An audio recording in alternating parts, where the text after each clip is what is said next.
Okay, this is the second part for hydrogeology, and this time around we want to discuss about nature of groundwater occurrence. So before that, you need to know the terms of porosity and permeability. Okay, permeability is related the speed for liquid to flow inside the soil. So just imagine like this, you have soil. So you know that soil or tanah we have kind of very coarse texture. So from one particle to another particle, you have space between that two particles. So this space will reflects on porosity, and this space also uh, the factor for the flow or the permeability of liquid inside your soil. So when we discuss about groundwater, of course uh, we are actually interested in groundwater. So groundwater is actually water inside the soil, whether they have a very defined reservoir or is actually inside the soil. It is the light that the soil act like sponge, so it can absorb a lot of water. So what you need to do is to extract this water, and then you can use it as consumption.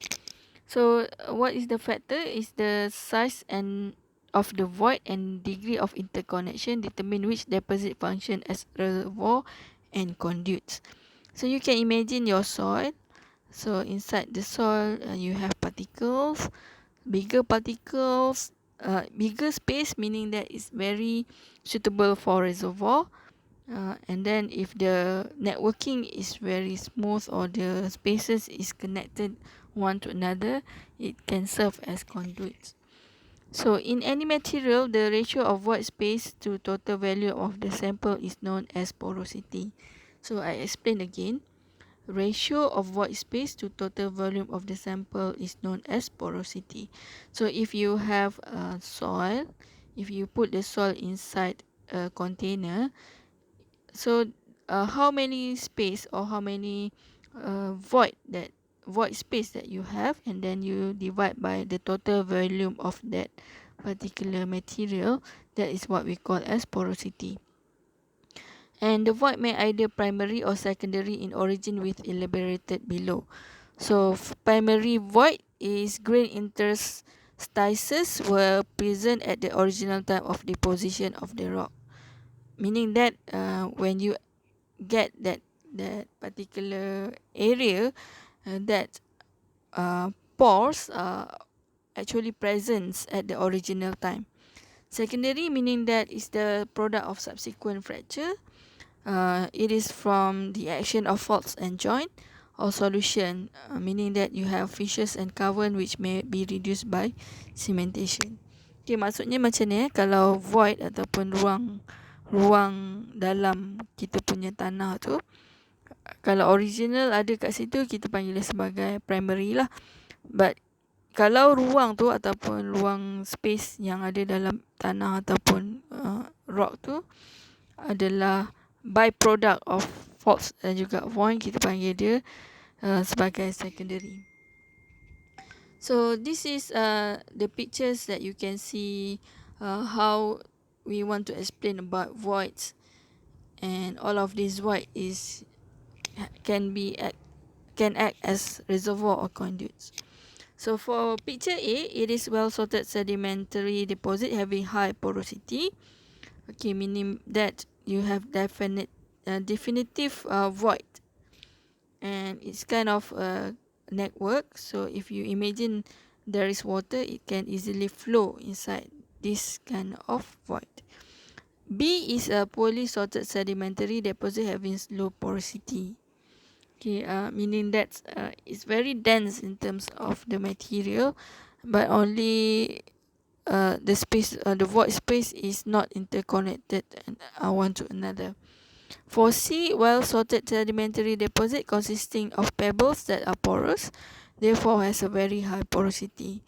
So if you have pebbles ataupun batu-batuan kecil which is very porous, it is very good, or what we call is high porosity. For D is a well sorted sedimentary deposit whose porosity has diminished by the deposition of mineral matter in the interstices. And E, rock rendered porous by solution. So yang E ni networking tu ataupun ruang-ruang tu adalah ruang void lah. The other adalah rock itself. So it's kind of very hard for liquid ataupun water untuk go through this kind of rock structures. So F is a rock rendered porous by fracturing. So dia punya ruang udara tu lebih berkait rapat so dia lebih porous lah berbanding dengan E. So when we discuss about this, you need to know about the porosity. And the porosity of a deposit provide no indication of the amount of water obtained, and then the capacity of material to yield water is of much importance than the capacity to hold water. So porosity ni memberi kita gambaran macam mana kawasan tu boleh ada keupayaan untuk kita extract water daripada tempat tu. Okay, berbanding daripada apa yang kita fikirkan sebagai kebolehan untuk dia menampung lebih banyak air lah. The water fill completely in the interconnected voids. Not all water can be removed by drainage or pumping. Okay, ini adalah kita kena ada method yang sesuai lah untuk extract water daripada groundwater. Some water is held against gravity by molecular attraction, and the ratio of the volume of this water to the total water content is the specific retentions. So we do have another terms what we call as specific yield. The specific yield is the ratio of drain water to total water, and the void space from which such water is removed represent the effective porosity of the material.